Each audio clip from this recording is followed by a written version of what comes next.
Part 3. And the Word was made flesh. Smoke parks. Because I wouldn't go to his house, not that he asked me to, we both know that our secret friendship can take place only in public. Every Friday, our school has a half day for professional development, and today Aman and I shuffle to the smoke park nearby. I've never smoked weed, but I think Aman does sometimes after school. I smell it on his sweater and know the crowd he chills with. But today the park is ours, and we sit on a bench with more than our forearms accidentally rubbing. His fingers brush against my face as he places one of his earbuds in for me.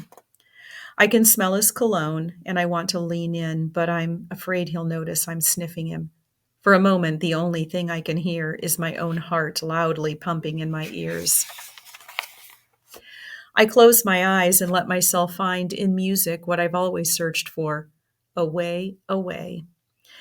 After an hour, when the album clicks off and Aman tugs on my hand to pull me up from the bench, I hold on, link my fingers with his for just a moment, and walk to the train feeling truly thankful that this city has so many people to hide me. I decided a long time ago. Twin is the only boy I will ever love. I don't want a converted man whore like my father, so the whole block talks about my family and me. I don't want a pretty boy or a superstar athlete more in love with himself than anyone else. I wouldn't even date a boy like Twin, thinking people are inherently good, always seeing the best in them. But I have to love Twin, not just because we're blood, but because he's the best boy I know. He is also the worst twin in the world. Why Twin is a terrible twin. He looks nothing like me. He's small, scrawny, straight up scarecrow skinny. I must have bullied him in mommy's belly because it's clear I stole all the nutrients. He wears glasses because he's afraid of poking an eye out by using contacts. He doesn't even try to look cool or match. He is, in fact, the worst Dominican. Doesn't dance, his eyebrows connect slightly, he rarely gets a shape up, and he'd rather read than watch baseball, and he hates to fight. Didn't even wrestle with me when we were little.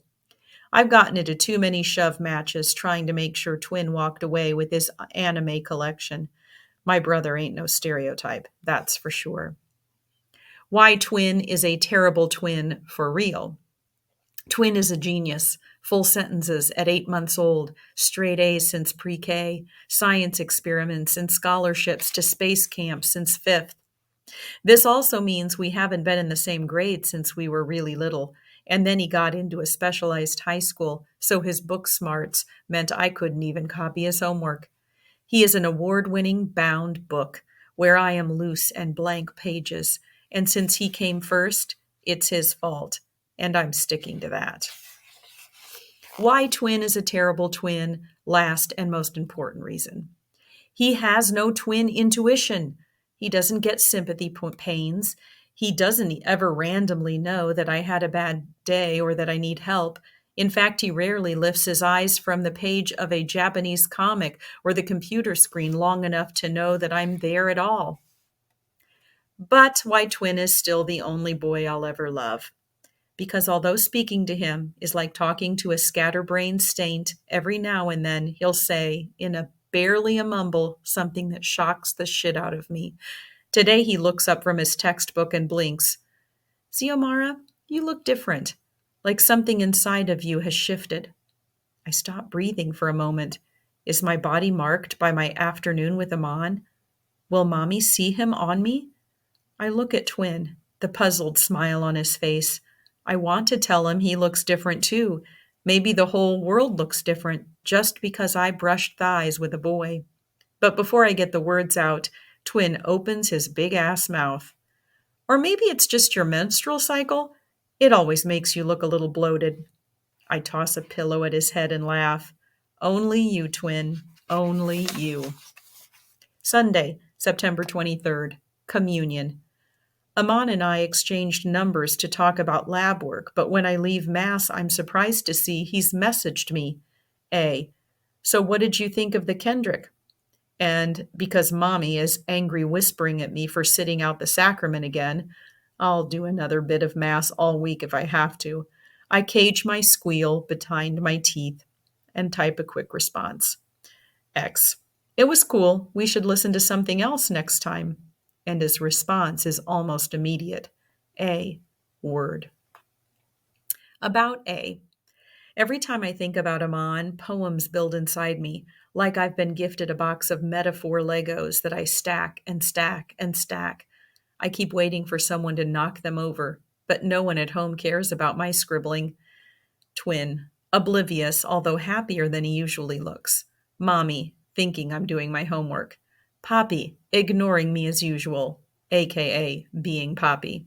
Me, writing pages and pages about a boy and reciting them to myself like a song, like a prayer. Monday, September 24th. Catching feelings. In school, things feel so different. Ms. Galliano asks me about the spoken word poetry club, and I try to pretend I forgot about it, but I think she can tell by my face or my shrug that I've been secretly practicing, that I spend more time writing poems or watching performance videos on YouTube than I do on her assignments. At lunch, I sit with the same group I sat with last year, a table full of girls that wants to be left alone. I find comfort in apples and my journal. As the other girls read books over their lunch trays, or draw manga, or silently text boyfriends. Sharing space, but not words. In bio, when I lower my ass into the seat next to Aman, I wonder if I should sit slower or faster, if I should write neater or run a fingertip across his knuckles when Mr. Bildner isn't looking. Instead, Aman and I pass notes on scrap paper, talking about our days, our parents, our favorite movies and songs, and the next time we'll go to the smoke park. If my body was a country club soda bottle, it's one that has been shaken and dropped, and at any moment it's going to pop open and surprise the whole damn world. Notes with Aman. A. You ever messed with anyone at school? X. Nah, never really be into anyone. A. We not cute enough for you? X. Nope, you ain't. A. Damn, shit on my whole life. X. You just want me to say you cute. A. Do you think I am? X. I'm still deciding, smiley face. Tuesday, September 25th. What I didn't say to Caridad in confirmation class. I wanted to tell her that if Aman were a poem, he'd be written slumped across the page, sharp lines and a witty punchline written on a bodega brown paper bag. His hands, writing gently on our lab reports, turned into imagery, his smile the sweetest, uncliched smile. He is not elegant enough for a sonnet, too well thought out for a free write, taking too much space in my thoughts to ever be a haiku. Lectures. Mira muchacha, I'm not sure if your eyes can roll so hard in your head that a stranger could use them as a pair of dice, but if they can, someone just bad lucked on snake eyes. When I was waiting for you, I saw you whispering to Caridad in the middle of your class. Do not let yourself get distracted so that you lead yourself and others from La Palabra de Dios. And although the night has cooled the fading summer heat, sweat breaks out on my forehead. My tongue feels swollen, dry, and heavy with all I can't say. Ms. Galliano's sticky note on top of assignment 1. Xiomara, although you say you're only dressing your thoughts in poems, I found several of your assignments quite poetic. I wonder why you don't consider yourself a poet. I love that your brother gave you a notebook you still use. You really should come to the poetry club. I have a feeling you'd get a lot out of it. G. Sometimes someone says something, and their words are like the catch of a gas stove. The click, click while you're waiting for it to light up and then flame big and blue. That's what happens when I read Miss Galliano's note. A bright light lit up inside me. But now I crumple up the note and assignment and throw them out in the cafeteria trash can, because every day the idea of poetry club is like Eve's apple, something you can want but you can't have. Friday, September 28th. Listening. Today, when Aman and I sit on the bench, I wait for him to pass me his headphones, but he plays with my fingers instead. No music today, X. Instead, I want to hear you. Read me something. And I instantly freeze because I never, never read my work. But Aman just sits patiently. And with my heart thumping, I pull my notebook out. You better not laugh. But he just leans back and closes his eyes. And so I read to him, quietly, a poem about Poppy. My heart pumps hard in my chest, and the page trembles when I turn it, and I rush through all the words. And when I'm done, I can't look at Aman, and I feel as naked as if I'd undressed before him. But he just keeps fiddling with my fingers. Makes me think of my mother being gone. You got bars, X. I'm down to listen to them anytime. Mother business. Aman and I don't really talk about our families like that. I know the rules. You don't ask about people's parents. Most folks got only one person at home, and that person isn't even always the egg or the sperm donor. But I feel like I said too much and too little about Poppy. And now I want to know more about Aman's family. Can you tell me about your mom's? Why is she gone? His mouth looks zipped up silent. We are quiet for a while, and there's no noise to cover my shiver.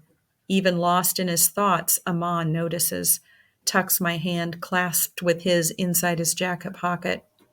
I'm glad the cold breeze is a good excuse for why my cheeks go pink. He finally looks at me, his eyes trying to read something in my face. I don't expect him to ever answer. And then he does. My mom's was a beautiful woman. She and Pops married when they were teens. He came here first, then sent for us. I was old enough when I came here that I can remember Trinidad, the palm tree behind my grandma's house, the taste of backyard mangoes, the song in the voice every time someone spoke. I was young enough to learn how my accent could be rolled tight between my lips until this country smoked it out into that clipped, good accented English. My mother never came, you know. She would call every day at first and always tell me the same thing. She was handling affairs. We'll be together soon. She calls every year on my birthday. I've stopped asking her when she's coming. Pops and I get on just fine. I've learned not to be angry. Sometimes the best way to love someone is to let them go. Warmth. Aman and I walk from our park, but instead of walking straight to the train, we skip the station, then the next. We are silent the whole walk. Without words, we are in agreement that we'll walk as far as we can this way. My hand in his, held in his coat pocket, each of us keeping the other warm against the quiet chill. Tuesday, October 9th.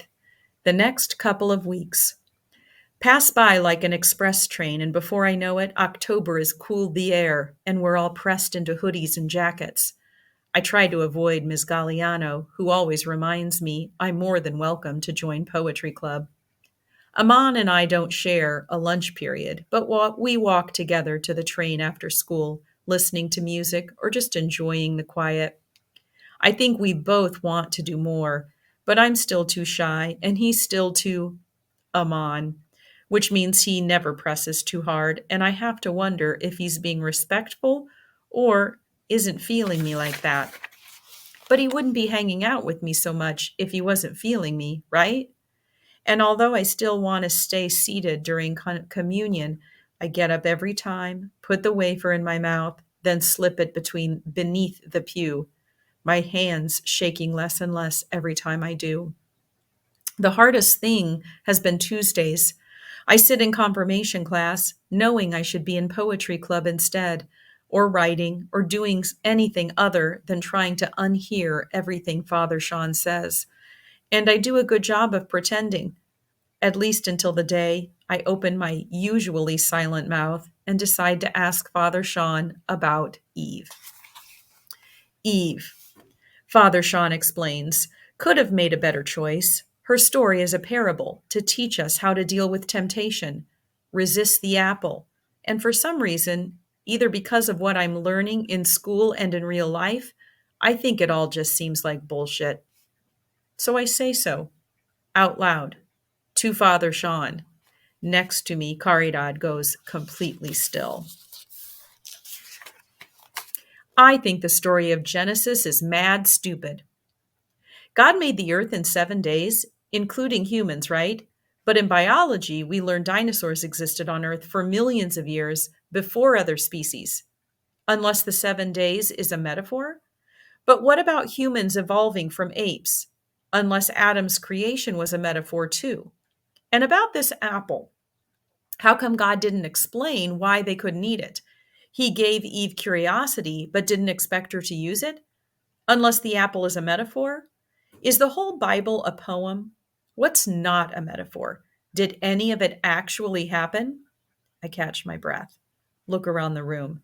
Caridad is bright red. The younger kids are silent, watching like it's a WWE match. And Father Sean's face is turned hard as the marble altar. Why don't you and I talk after class, Xiomara? As we are packing to leave. C. Xiomara, if Father Sean says something to your moms, it's going to be a hot mess.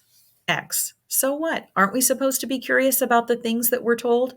C. Listen, don't come at me like that, Xiomara. I'm just trying to help you. X. I know, but they were just questions. Aren't priests obligated to confidentiality? C. This wasn't a confession, Xiomara. X doesn't say, wasn't it? Father Sean tells me I seem distracted in confirmation class. Tells me perhaps there's something I'd like to discuss besides Eve. Tells me it's normal to be curious about the world.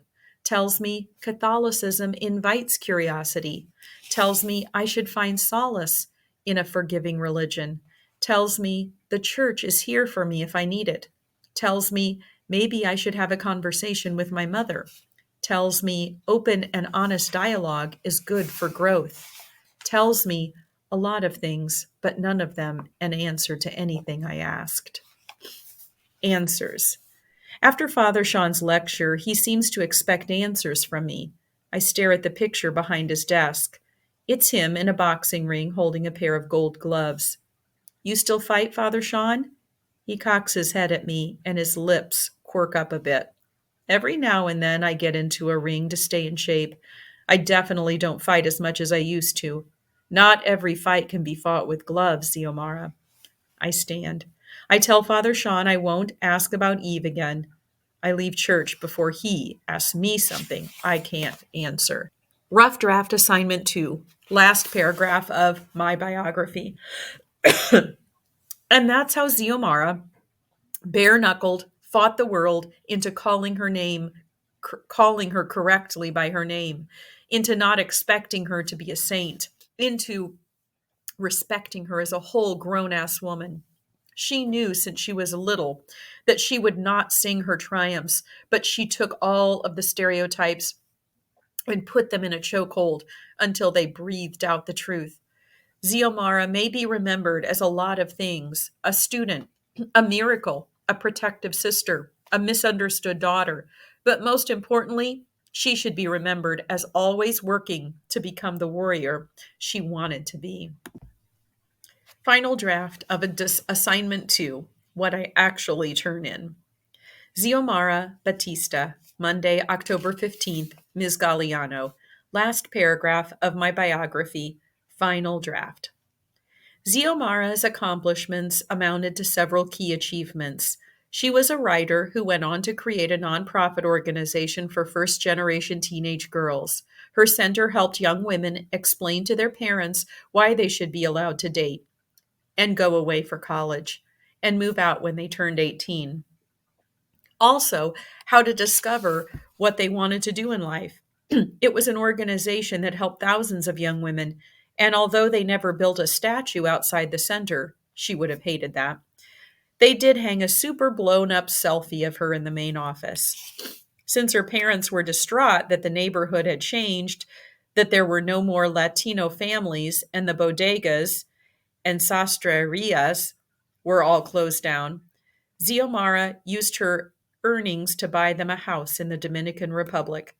Although she was never married and didn't have children, Ziomara was happy with a big pit bull and a brownstone in Harlem, not too far from the neighborhood where she was raised.